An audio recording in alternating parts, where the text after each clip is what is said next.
Hi, my name is Robert Miller, and I'm in Theater 101, Section 01 for the spring semester of 2025.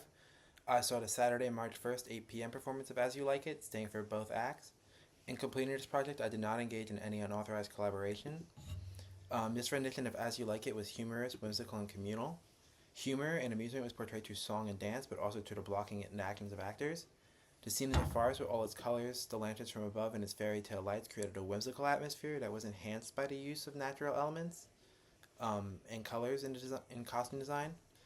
Lastly, I described the play as communal, as most characters in Act 2 had a friend or close companion, something that culminated in the wedding scene where we saw four couples in a group musical performance. As You Like It was written by William Shakespeare, and this rendition was directed by Miss Lisa Rothy. I believe that in this rendition, Rosalind is the protagonist throughout the play. Rosalind fights for love, not just for her own with Orlando, but for others, but also for others such as Phoebe and Sylvius. She also fights for her own respect, disguising as a man for her safety, but also to be taken seriously by people like Orlando, like when she was trying to teach her wisdom, whilst refusing to let herself be wooed by Orlando, instead testing to ensure he's right before her to like kind of self-preserve her own self-respect. All in all, Rosalind fights for love, but also for self-respect as a woman. And the climax of this performance, in my eyes, is when Orlando gets to lay his eyes on Rosalind at the wedding scene.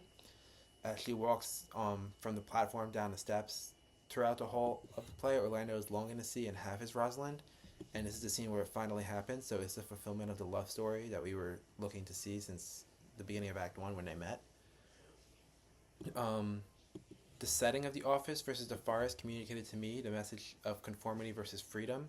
Back in the old court, which is the office, is where people were expected to behave a certain way and have specific manners, whilst the forest people were allowed to be more free, and because of this, they seem more joyful, conveying the idea to me that today's times are more free than those past.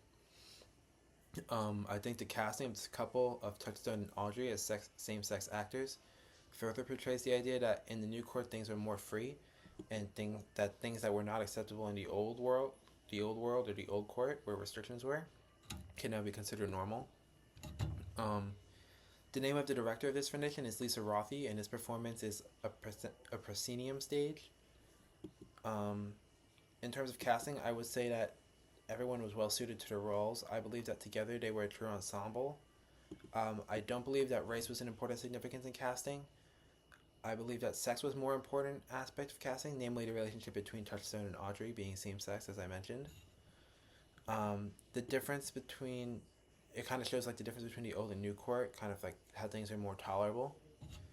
I think that race of the actors did speak to the effort to include more BIPOC actors in theater performances. I think it showed an effort to diversify the field in regards to a specific stage picture. Um, I think that when Rosalind broke the fourth wall and addressed the audience before the end of the play, that was like the most major one.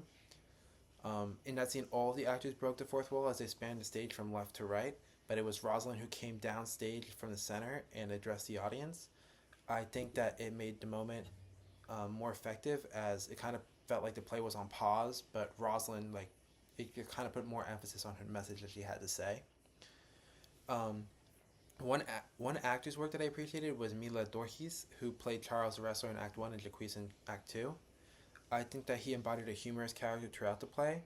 I feel that as both Charles and Jaquise, he demonstrated a humorous character not only with his words, but also with his dance movements and the way he addressed other actors on stage. He did have to dance at some parts in the play, specifically in Act 2 as Jaquise. His movements weren't explosive, they were more relaxed, chill movements, often using his hands or occasional wiggle movements.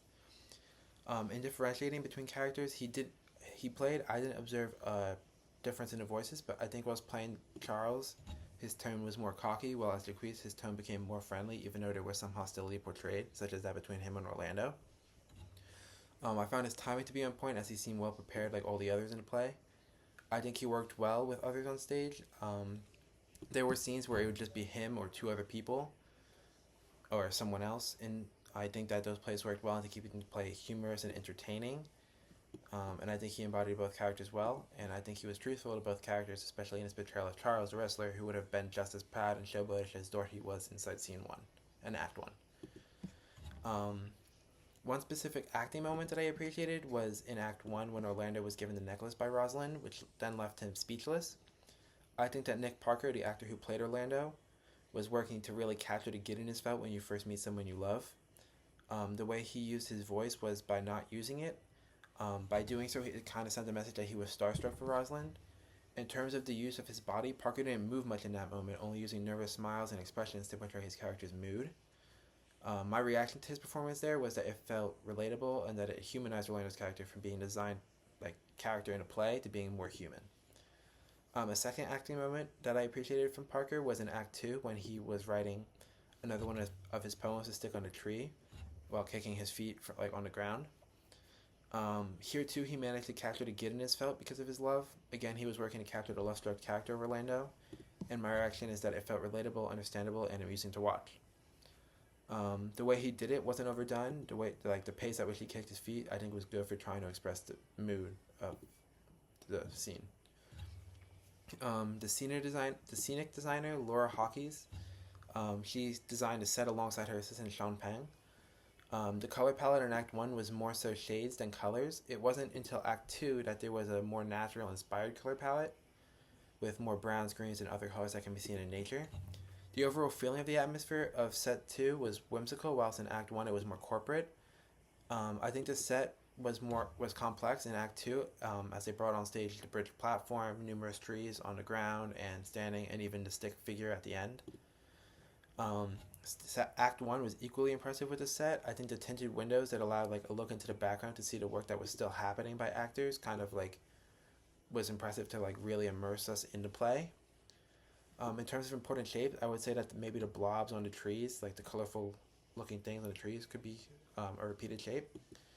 In terms of big picture choices, I think that it's the minimalist setting and cold colors from Act 1 were meant to show a contrast with the maximalist warm colors from Act 2.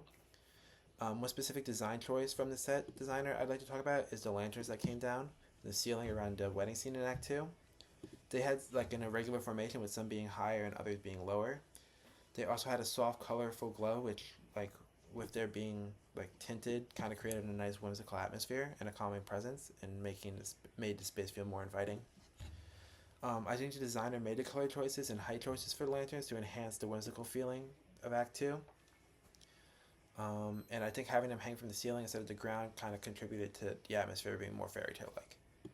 A second design choice I liked was from Act 1 with the windows inside the office. The fact that they were tinted and had a nice glow provided a visual like look into the background of the play where we could still see other actors being productive. So it allowed for like more immersion, making it feel like a real environment. But the windows being clouded didn't detract from the main acting that was happening downstage. So, and I think that they really did like work to embody the corporate atmosphere and feeling like kind of confined. So yeah, whilst in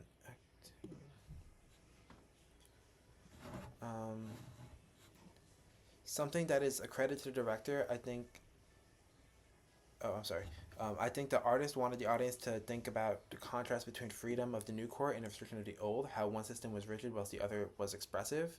Something I learned more deeply throughout watching this performance was just how important it is for both the designers and actors to work as a connected ensemble in order to express the atmosphere and message that the director wants to convey.